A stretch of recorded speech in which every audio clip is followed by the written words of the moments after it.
உலகின் மிகவும் திறமையான மருத்துவர் வில்லியம் மாரோ அவர்களுடைய வாழ்க்கை வரலாறு தான் நம்ம இந்த வீடியோவில் பார்க்க போகிறோம். 1903 ஜூலை 12 அன்னைக்கு ஆஸ்திரேலியாவில் இருக்கிற நியூ சவுத் வேல்ஸோடைய மெய்ட்லேண்டில் இருக்கிற ஈஸ்ட் மெய்ட்லேண்டில் ஆர்தர் ஜான் மாரோக்கும் ஹெலனார் ஹார்கின் மாரோக்கும் மகனாக பிறக்கிறார். Sir Arthur William Bill Morrow. இவருடைய அப்பா வணிக நடவடிக்கைகளுக்காக பயணம் போகக்கூடிய ஒரு கமர்ஷியல் டிராவலராக இருந்திருக்கிறாங்க. இவருடைய குடும்பம் நல்ல நிலையில் வாழ்ந்து வந்திருக்கிறாங்க. வில்லியம் மாரோ குழந்தை பருவத்திலிருந்தே மிகவும் சுறுசுறுப்பான ஒரு குழந்தையாக வளர ஆரம்பிச்சிருந்தாங்க. இவர் வளர வளர டென்னிஸ்லையும் டான்ஸ்லையும் ஆர்வம் காட்ட தொடங்கியிருந்தாங்க.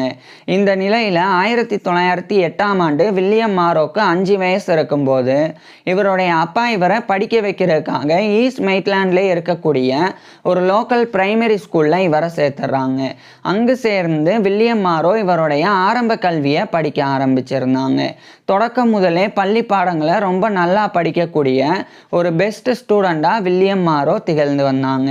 பிறகு 1913ஆம் ஆண்டு இவருடைய 10 வயதில் வில்லியம் மாரோ இவருடைய ஆரம்ப கல்வியை முடிச்சிடுறாங்க. இதுக்கப்புறமா அதே ஈஸ்ட் மெய்ட்லேண்ட்லேயே இருக்கக்கூடிய ஒரு ஹை ஸ்கூலில் இவருடைய அப்பா இவரை சேர்த்துடுறாங்க. அங்கு சேர்ந்து வில்லியம் மாரோ இவருடைய ஹையர் எஜுகேஷன் உயர்கல்வியை படிக்க ஆரம்பிச்சிருந்தாங்க. உயர்கல்வியின் போது வில்லியம் மாரோ மருத்துவம் படித்து மருத்துவர் ஆகணும் அப்படின்னு டிசைட் பண்ணிடுறாங்க. மேலும் வில்லியம் மாரோ இவருடைய உயர்கல்வியின் போதும் ரொம்ப நல்லா இவருடைய பள்ளி பாடங்களை படித்து வந்தாங்க.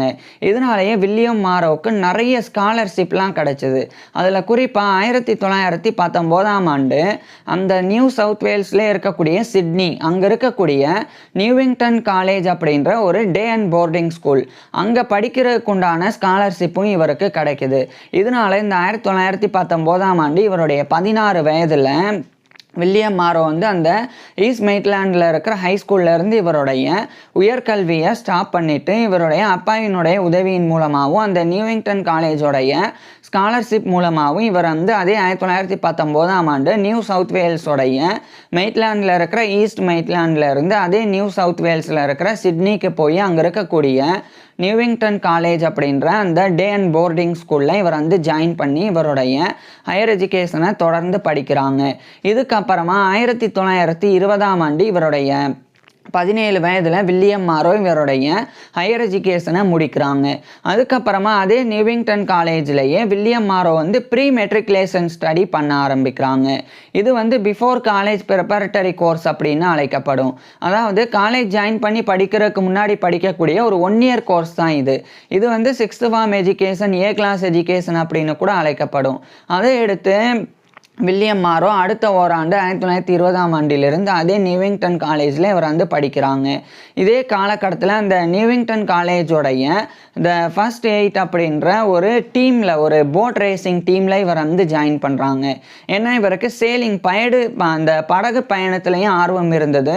ஸோ படகு போட்டிகளில் இவர் கலந்துக்கிட்டது மட்டும் இல்லாமல் 1921ஆம் ஆண்டு இவர் த ஹெட் ஆஃப் ரிவர் அப்படின்ற அந்த ஒரு கௌரவத்தையும் பெற்றாங்க, ஒரு ரிகாட்டாவா. இதுக்கப்புறமா அதே 1921ஆம் ஆண்டு இவருக்கு விக்ரம் ஆலன் ஸ்காலர்ஷிப் வழங்கப்படுது. அது மட்டும் இல்லாமல் ஹால்ஸ் ராஜர் ஸ்காலர்ஷிப், அதுக்கப்புறமா ஸ்கோஃபீல்ட் ஸ்காலர்ஷிப் போன்ற பல ஸ்காலர்ஷிப்ஸ் ஆனது வில்லியம் மாரோவுக்கு வழங்கப்பட்டது. அந்த அளவுக்கு இவர் நல்லா படிக்கக்கூடிய ஒரு பெஸ்ட் ஸ்டூடெண்ட்டாக இருந்தாங்க. இதுக்கப்புறமா 1921ஆம் ஆண்டு வில்லியம் மாரோ இவருடைய ப்ரீ மெட்ரிகுலேஷன் ஸ்டடி அந்த பிஃபோர் காலேஜ் ப்ரிப்பரட்டரி கோர்ஸ் அப்படின்ற 1 இயர் கோர்ஸையும் அந்த நியூவிங்டன் காலேஜிலேருந்து இவர் கம்ப்ளீட் பண்ணுறாங்க. அதுக்கப்புறமா அதே சிட்னியிலே இருக்கக்கூடிய யூனிவர்சிட்டி ஆஃப் சிட்னி, அதனுடைய மெடிக்கல் ஸ்கூலான university of Sydney school of medicine, அது சிட்னி மெடிக்கல் ஸ்கூல் அப்படின்னு அழைக்கப்படும்.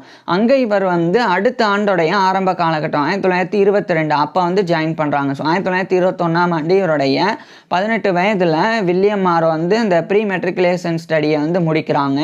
அதுக்கப்புறம் அடுத்த ஆண்டு 1922ஆம் ஆண்டு university of Sydney school of மெடிசனில் கிட்டத்தட்ட இவருடைய 19 வயதில் இவர் மருத்துவம் படிக்கிறதுக்கு ஜாயின் பண்ணுறாங்க.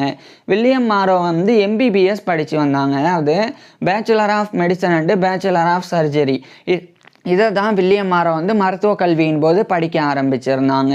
இவருடைய மருத்துவ கல்வியின் போது இவருடைய மெடிக்கல் கரிக்குலம் மருத்துவ பாடத்திட்டங்களாக வில்லியம் மாரோ வந்து அனாட்டமி உடற்கூறியல், மெட்டீரியா மெடிக்கா மருந்துகளினுடைய பண்புகள் குறித்து படிக்கிறது, சர்ஜரி அறுவை சிகிச்சை, கிளினிக்கல் மெடிசன் மருத்துவம், ஃபிசியாலஜி உடலியல், பெத்தாலஜி நோயியல் அப்படின்னு இது போன்ற எல்லா பாடங்களையும் வில்லியம் மாரோ வந்து ரொம்ப சிறப்பாக படித்து வந்தாங்க. மேலும் அந்த யூனிவர்சிட்டி ஆஃப் சிட்னி தரப்பிலிருந்து ஒவ்வொரு ஆண்டும் இயர் புக்கானது வெளியிடப்படும். ஸோ அது மாதிரி 1926ஆம் ஆண்டு வில்லியம் மாரோ தான் அந்த university of Sydney medical school University of Sydney medical society senior year book அதை வந்து எழுதி 1926ஆம் ஆண்டு வில்லியம் மாரோ வந்து அதை பப்ளிஷ் பண்ணாங்க. அதுக்கப்புறம் 1927ஆம் ஆண்டு இவருடைய 24 வயதில் வில்லியம் மாரோ வந்து அந்த MBBS bachelor of medicine and bachelor of surgery அந்த ஒரு டிகிரியை university of Sydney school of மெடிசன்லேருந்து இவர் முடிக்கிறாங்க. முடித்த உடனடியாக இப்போ வில்லியம் மாரோ வந்து ஒரு மருத்துவராக தகுதி பெற்று நோயாளிகளுக்கு சிகிச்சையெல்லாம் கொடுக்க முடியாது. அதுக்கு முன்னாடி வில்லியம் மாரோ ஒரு மருத்துவமனையில் சேர்ந்து அங்கே இருக்கக்கூடிய தேர்ந்த மருத்துவர்கள் நோயாளிகளுக்கு சிகிச்சை கொடுக்கறத பார்த்து பயிற்சி பெறணும். அதுக்கப்புறமா அந்த தேர்ந்த மருத்துவர்களினுடைய மேற்பார்வையின் கீழே வில்லியம் மாரோ நோயாளிகளுக்கு சிகிச்சை கொடுக்கணும். இதெல்லாம் சரியாக செஞ்சாதான் வில்லியம் மாரோ ஒரு மருத்துவராக தகுதி பெற முடியும்.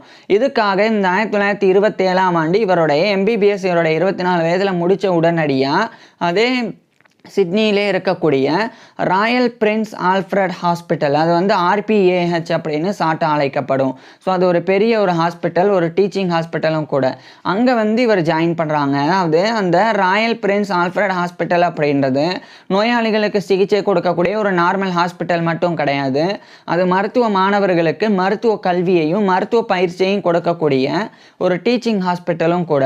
ஸோ அந்த ஒரு ராயல் பிரின்ஸ் ஆல்ஃப்ரட் ஹாஸ்பிட்டலில் 1927ஆம் ஆண்டு வில்லியம் மாரோ ஜாயின் பண்ணி ஒரு ஜூனியர் ரெசிடென்ட் மெடிக்கல் ஆஃபீஸராக இவருடைய மெடிக்கல் ட்ரைனிங்கை எடுத்துக்க ஆரம்பிக்கிறாங்க. இதுக்கப்புறமா 1929ஆம் ஆண்டு ஆஸ்திரேலியன் ஆர்மி மெடிக்கல் கோர்ப் அதில் இவர் ஒரு கேப்டனாக ஜாயின் பண்ணுறாங்க. ஆஸ்திரேலியன் ஆர்மி மெடிக்கல் கோர்ப் அப்படின்றது ஒரு இராணுவ மருத்துவ படைப்பிரிவு.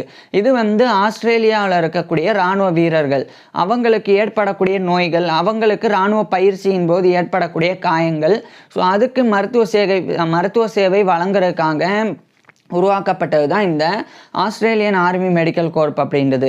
ஸோ அதில் ஒரு கேப்டனாக வில்லியம் மாரோ வந்து ஜாயின் பண்ணாங்க 1929ஆம் ஆண்டு. இருந்தபோதும் கூட தொடர்ச்சியாக இவர் வந்து அந்த ராயல் பிரின்ஸ் ஆல்ஃப்ரட் ஹாஸ்பிட்டல் அங்கே வந்து இவருடைய மெடிக்கல் ட்ரைனிங்கை மேற்கொண்டாங்க. அடுத்து 1930 காலகட்டத்தில் முழுமையாக இவர் வந்து இவருடைய மெடிக்கல் ட்ரைனிங்லாம் முடிச்சுட்டு ஒரு மருத்துவராக வந்து தகுதி பெறாங்க.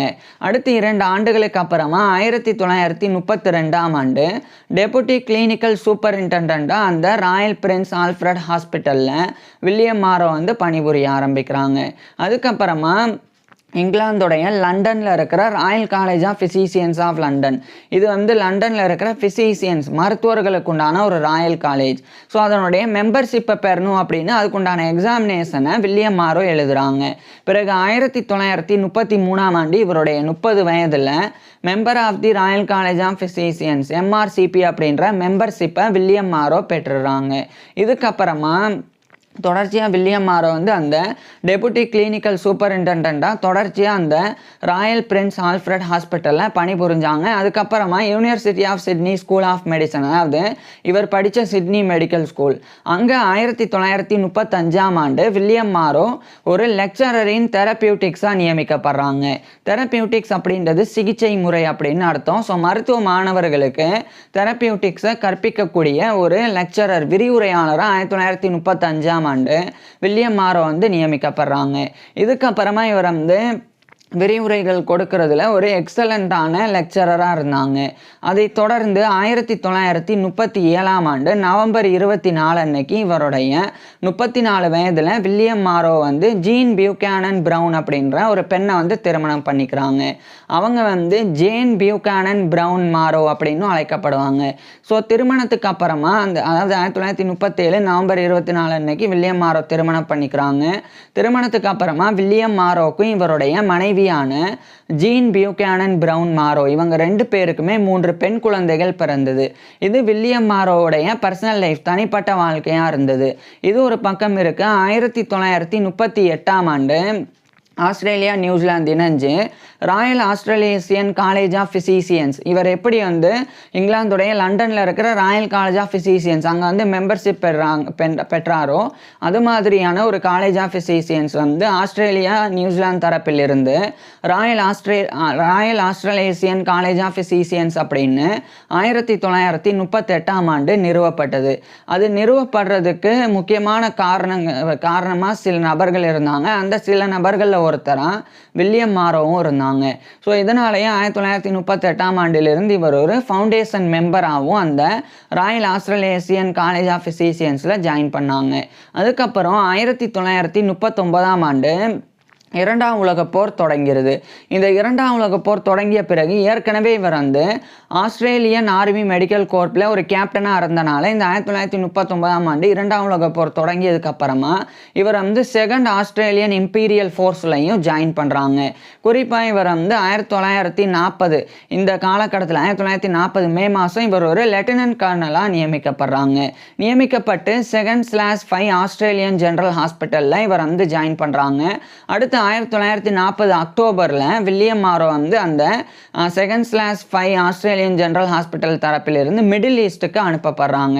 அடுத்த ஆண்டு 1941ஆம் ஆண்டு ஏப்ரல் இந்த காலகட்டத்தில் இவர் வில்லியம் மாரோ வந்து அந்த செகண்ட் 5 ஆஸ்திரேலியன் ஜெனரல் ஹாஸ்பிட்டல் தரப்பிலிருந்து லெப்டினன்ட் கர்னலாகவே நேராக மிடில் ஈஸ்டில் இருந்து கிரீஸுக்கு வந்து போகிறாங்க. ஏன்னா அப்போ வந்து ஜெர்மன் இன்வேஷன் வந்து நடக்குது. அங்கே தான் வந்து ஜெர்மனி வந்து ஊடுருவுறாங்க இரண்டாம் உலக போரின் போது. அப்போ அவங்க ஊடுருவின பிறகு ஏன்னா ஜெர்மனி வந்து இவங்களுடைய எதிர்ப்படை, பிரிட்டன் ஜெர்மன்லாம் எதிரில் இருந்தாங்க.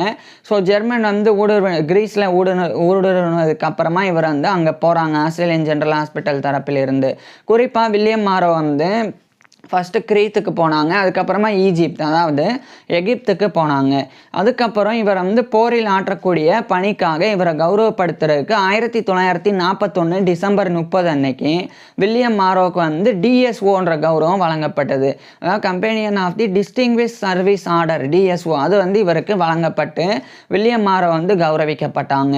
அதுக்கப்புறம் 1942ஆம் ஆண்டு வில்லியம் மாரோ வந்து அந்த ஐலாண்ட்ஸில் இருந்தெல்லாம் அதாவது கிரீத் அதுக்கப்புறம் எகிப்த் அங்கேருந்தெல்லாம் இவர் வந்து திரும்பி மறுபடியும் ஆஸ்திரேலியாவுக்கு 1942ஆம் ஆண்டு இவர் கிளம்புறாங்க. குறிப்பாக ஆஸ்திரேலியாவுடைய நார்தர்ன் டெரிட்டோரியில் இருக்கக்கூடிய கேத்தரின் அப்படின்ற இடத்துக்கு இவர் போய் அங்கே வில்லியம் மாரோ வந்து ஒர்க் பண்ணுறாங்க. ஃபஸ்ட்டு 1942க்கு பிறகு இவர் ஒரு அசிஸ்டன்ட் டைரக்டர் ஜெனரலாக நியமிக்கப்பட்டாங்க. அப்போ இவர் வந்து 119 அண்டு 121 ஆஸ்திரேலியன் ஜெனரல் ஹாஸ்பிட்டல்ஸில் இவர் வந்து ஒர்க் அதை தொடர்ந்து இவர் ஒரு டெம்பரவரி கர்னலாக 1943ஆம் ஆண்டு அந்த ஒரு பதவியை பெற்றாங்க. அதுக்கப்புறம் இவர் வந்து ஆஸ்திரேலியாவுடைய விக்டோரியாவில் இருக்கிற மெல்பர்ன் அங்கேயுமே வில்லியம் மாரோ வந்து ஒர்க் பண்ணாங்க ஒரு டெம்பரவரி கர்னலாக. இந்த நிலையில தான் இவர் வந்து பல இடங்களுக்கு அங்கே இருக்கக்கூடிய ஆப்ரேஷனல் ஏரியாஸுக்கெலாம் இவர் போனாங்க. குறிப்பாக வந்து நியூ கின்னி அப்படின்ற ஐலாண்ட், அதுக்கப்புறம் நியூ பிரிட்டன் அப்படின்ற ஒரு ஐலாண்ட், அதே மாதிரி பூக்கன்வில் ஐலாண்ட், அதுக்கப்புறமா வந்து போர்னியோ அப்படின்ற ஒரு ஐலாண்ட் அப்படின்னு இது மாதிரி பல்வேறு ஆப்ரேஷனல் ஏரியாஸஸுக்கு வில்லியம் மாரோ வந்து போய் தொடர்ச்சியாக இவருடைய பணியை செஞ்சாங்க. அதுக்கப்புறமா 1944ஆம் ஆண்டு வில்லியம் மாரோ வந்து ஒரு ரிசர்வ் ஆஃபீஸர்ஸில் நியமிக்கப்பட்டாங்க. இந்த நிலையில் இதே 1944ஆம் ஆண்டு மறுபடியும் இவர் வந்து அந்த ஆஸ்திரேலியாவுடைய நியூ சவுத் வேல்ஸில் இருக்கிற சிட்னியில் இருக்கக்கூடிய ராயல் பிரின்ஸ் ஆல்ஃப்ரட் ஹாஸ்பிட்டல் அங்கே இவர் ஒரு ஹானனரி அசிஸ்டன்ட் ஃபிசிஷியனாக ஒரு கௌரவ உதவி மருத்துவராக 1944ஆம் ஆண்டு ஜாயின் பண்ணுறாங்க. அதுக்கப்புறமா 1945ஆம் ஆண்டு இரண்டாம் உலகப் போர் முடிவடைஞ்சிருது. இதை தொடர்ந்து 1946ஆம் ஆண்டு university of Sydney school of Medicine அங்கே இவர் ஒரு லெக்சரர் இன் கிளினிக்கல் மெடிசனாக வந்து நியமிக்கப்படுறாங்க. ஏற்கனவே லெக்சரர் இன் தெரப்பியூட்டிக்ஸாக நியமிக்கப்பட்டிருந்தாங்க. இப்போ வந்து லெக்சரர் இன் கிளினிக்கல் மெடிசன் மருத்துவத்தில் ஒரு விரிவுரையாளராக 1946ஆம் ஆண்டு வில்லியம் மாரோ வந்து நியமிக்கப்படுறாங்க. அதுக்கப்புறம் வில்லியம் மாரோ வந்து தொடர்ச்சியாக இன்னும் பல்வேறு பொறுப்புகளில் நியமிக்கப்பட்டாங்க. குறிப்பாக அந்த யூனிவர்சிட்டி ஆஃப் சிட்னியோட post graduate committee of medicine அதனுடைய ஒரு சேர்மனாகவும் வில்லியம் மாரோ வந்து நியமிக்கப்பட்டாங்க. அதுக்கப்புறம் 1948 காலகட்டத்திலலாம் வில்லியம் மாரோ வந்து கேஸ்ட்ரோ என்டராலஜியில் ஆர்வம் காட்ட தொடங்குறாங்க. கேஸ்ட்ரோ என்டராலஜி அப்படின்றது இந்த கேஸ்ட்ரிக் ட்ராக்ட் வந்து அதனுடைய ஃபங்க்ஷன்ஸையும் அதனுடைய டிஸார்டர்ஸையும் பற்றி படிக்கிறது. உதாரணத்துக்கு நம்மளுடைய உணவு குழாய், வயிறு, அதுக்கப்புறமா வயிற்றில் இருக்கக்கூடிய சிறுகுடல், பெருக்குடல், மலக்குடல், அதே மாதிரி கணையம், அதுக்கப்புறமா வந்து கல்லீரல், இது மாதிரியான பித்தப்பை, ஸோ இது மாதிரியான உறுப்புகள் உள்ளடங்கியது கேஸ்ட்ரோ என்டராலஜி அப்படின்றது. ஸோ அந்த உறுப்புகளினுடைய செயல்பாடுகள் மற்றும் அந்த உறுப்பில் ஏற்படக்கூடிய கோளாறுகள், நோய்கள், அதை சரி செய்கிறதுக்கான படிப்பு, அதுதான் வந்து கேஸ்ட்ரோ என்டராலஜி அப்படின்றது. ஸோ இதில் வில்லியம் மாரோ ஆர்வம் காட்டினாங்க. ஆர்வம் காட்டுறது மட்டும் இல்லாமல் இவர் பணிபுரியக்கூடிய ராயல் பிரின்ஸ் ஆல்ஃப்ரட் ஹாஸ்பிட்டல், அங்கே வந்து கேஸ்ட்ரோ என்டராலஜி யூனிட்டாகவே தனியாக உருவாக்கணும். அங்கே வயிற்றில் ஏற்படக்கூடிய பிரச்சனை, உணவு குழாய், அதுக்கப்புறம் இந்த கல்லீரல், அதிலெல்லாம் பிரச்சனைன்னு வர்றவங்களுக்கு அந்த கேஸ்ட்ரோ என்டராலஜி யூனிட்டில் தான் சிகிச்சை வழங்கப்படணும் அப்படின்னு வில்லியம் மாரோ வந்து ஒரு புதிய ஒரு முயற்சியை மேற்கொண்டாங்க. அந்த முயற்சியின் முடிவாக 1949ஆம் ஆண்டு அந்த ராயல் பிரின்ஸ் ஆல்ஃப்ரட் ஹாஸ்பிட்டலில் கேஸ்ட்ரோ என்டராலஜி யூனிட் ஆனது நிறுவப்பட்டது. ஸோ அதுக்கு முக்கிய காரணமாக வில்லியம் மாரோ இருந்தாங்க. இதுக்கப்புறம் அதே 1949ஆம் ஆண்டு அதே இவர் வந்து இங்கிலாந்துடைய லண்டனில் இருக்கிற Royal college of Physicians of London அதனுடைய ஃபெல்லோவாகவும் இவர் தேர்ந்தெடுக்கப்படுறாங்க. ஏற்கனவே 1933 மெம்பராக தேர்ந்தெடுக்கப்பட்டாங்க. இப்போ 1949ஆம் ஆண்டு ராயல் காலேஜ் ஆஃப் ஃபிசிசியன்ஸோடைய ஒரு ஃபெல்லோவாகவும் தேர்ந்தெடுக்கப்படுறாங்க. So fellow of the Royal college of physicians FRCP அப்படின்ற இந்த ஒரு பட்டத்தை, கௌரவத்தை 1949ஆம் ஆண்டு வில்லியம் மாரோ பெறாங்க. இதுக்கப்புறமா வில்லியம் மாரோவுக்கு வந்து ED வழங்கப்பட்டது. இது வந்து எஃபிசியன்சி டெக்கரேஷன். ஏற்கனவே இவர் போரில் பணிபுரிஞ்சாங்க. 1945 இரண்டாம் உலக போர் முடியும் போது இவர் வந்து டிஸ்பேச்சஸில் மென்ஷன் பண்ணப்பட்டு கௌரவிக்கப்பட்டாங்க.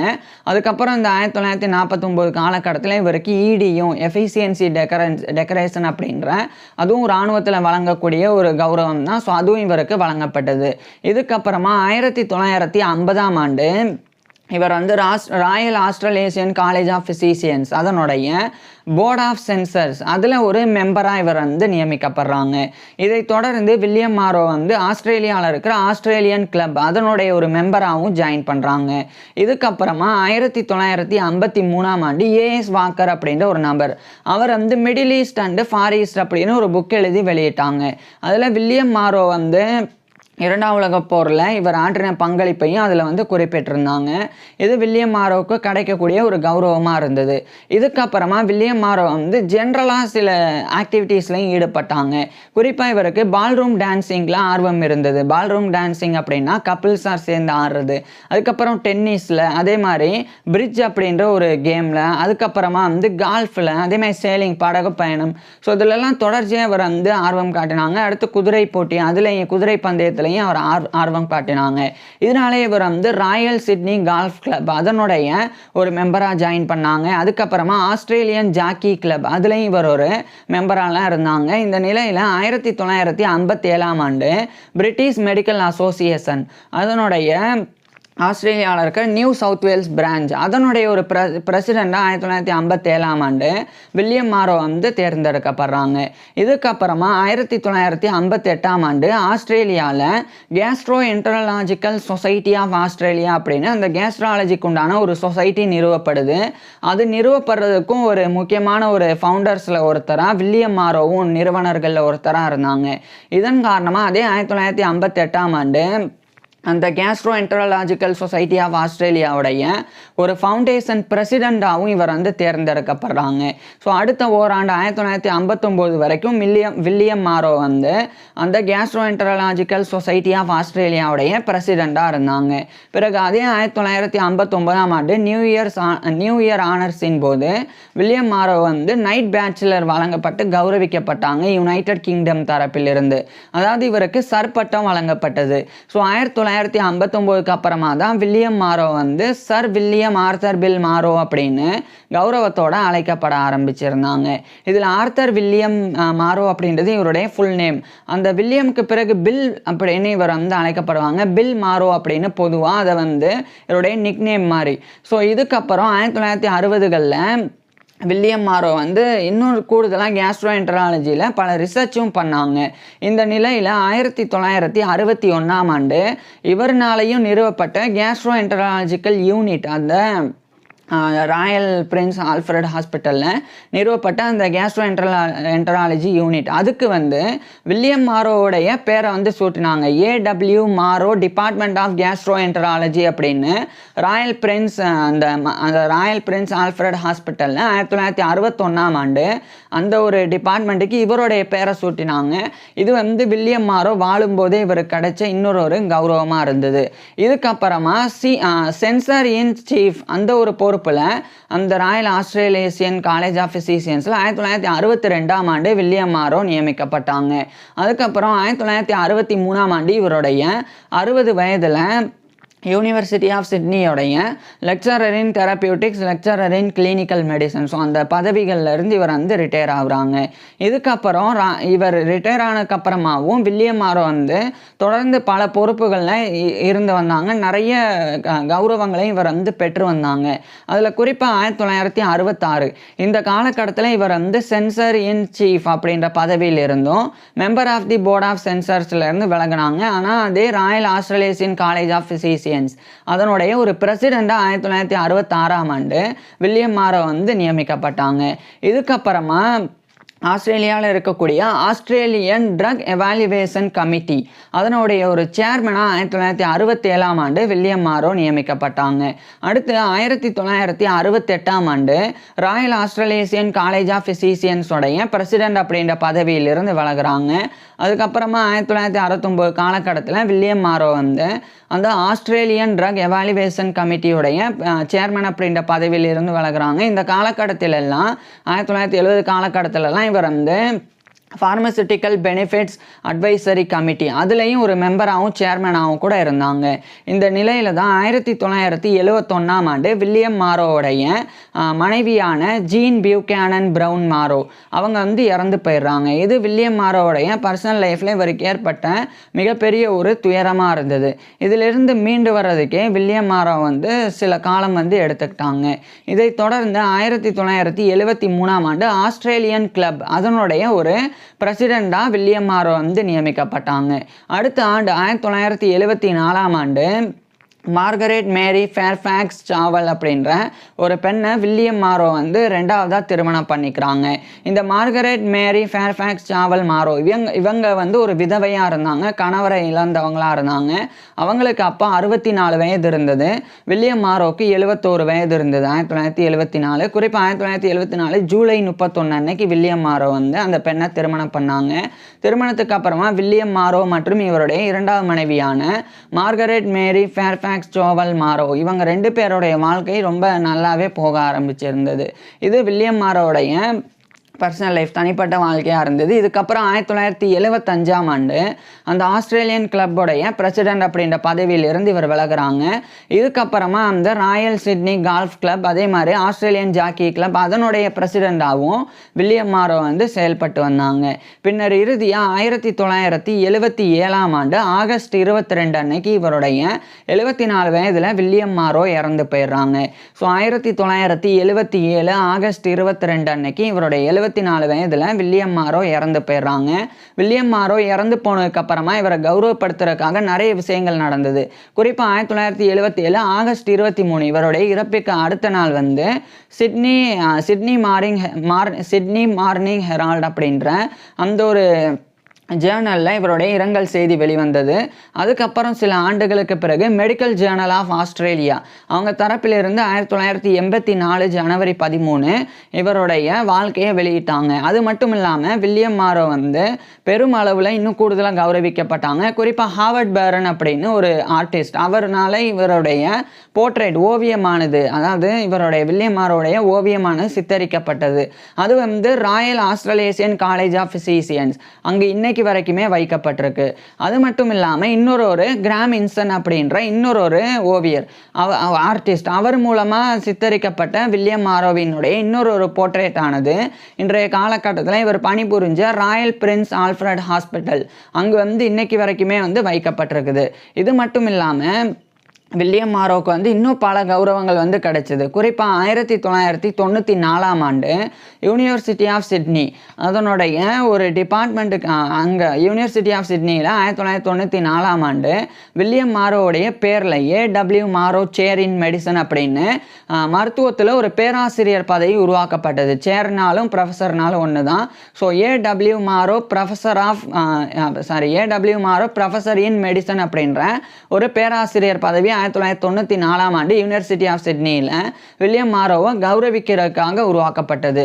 இதில் ஒரு விஷயம் முக்கியமானது என்னென்னா, வில்லியம் மாரோ வந்து வெறும் ராயல் பிரின்ஸ் ஆல்ஃப்ரட் ஹாஸ்பிட்டல் அங்கே ஒர்க் பண்ணது மட்டும் இல்லாமல் இன்னும் பல இடங்கள்லையும் ஒர்க் பண்ணாங்க. இதில் நான் சொல்ல தவறிய விஷயம் என்னென்னா, 1952ஆம் ஆண்டு ஒரு ஹானரி ஃபிசிஷியனாக ராயல் பிரின்ஸ் ஆல்ஃப்ரட் ஹாஸ்பிட்டலில் வில்லியம் மாரோ வந்து நியமிக்கப்பட்டு 1963ஆம் ஆண்டு அதே ராயல் பிரின்ஸ் ஆல்ஃப்ரட் ஹாஸ்பிட்டலோடைய ஒரு கன்சல்டன்ட் ஃபிசிஷியன் ஆலோசனை மருத்துவராக நியமிக்கப்பட்டாங்க. அதுக்கப்புறம் அந்த சிட்னியிலே இருக்கக்கூடிய கான்கோர்ட் ரீபெட்ரியேஷன் ஜென்ரல் ஹாஸ்பிட்டல், அதுக்கப்புறமா வந்து இன்னொன்று வந்து கேண்டர்பெரி ஹாஸ்பிட்டல், அங்கெல்லாம் இவர் வந்து கன்சல்டன்ட் ஃபிசிஷியனாக இருந்தாங்க. அங்கே மட்டும் இல்லாமல் மேரிக்வில் அப்படின்ற ஒரு ஹாஸ்பிட்டல், அடுத்து வெஸ்டர்ன் சபர்ப் ஹாஸ்பிட்டல், அங்கெல்லாம் கூட வில்லியம் மாரோ வந்து வாழும்போது மருத்துவராக இருந்தாங்க. ஸோ இதனாலேயே இவர் இறப்பின் பிறகும் இவ்வளோ கௌரவங்கள் வில்லியம் மாரோவுக்கு கிடைச்சது. குறிப்பாக கேஸ்ட்ரோஎன்டராலஜியில் ஒரு ஸ்பெஷலிஸ்டாக பல விஷயங்களையும் இவர் வந்து செஞ்சுருந்தாங்க. ஸோ இப்பேற்பட்ட வில்லியம் மாரோ பற்றி நீங்கள் என்ன நினைக்கிறீங்க அப்படின்றத கீழே கமெண்ட்ஸில் சொல்லுங்கள். உங்களுக்கு எந்த மாதிரியான டாபிக்ஸில் எந்த மாதிரியான வீடியோஸ் வேணும் அப்படின்றதையும் கீழே கமெண்ட்ஸில் சொல்லுங்கள். Thank you.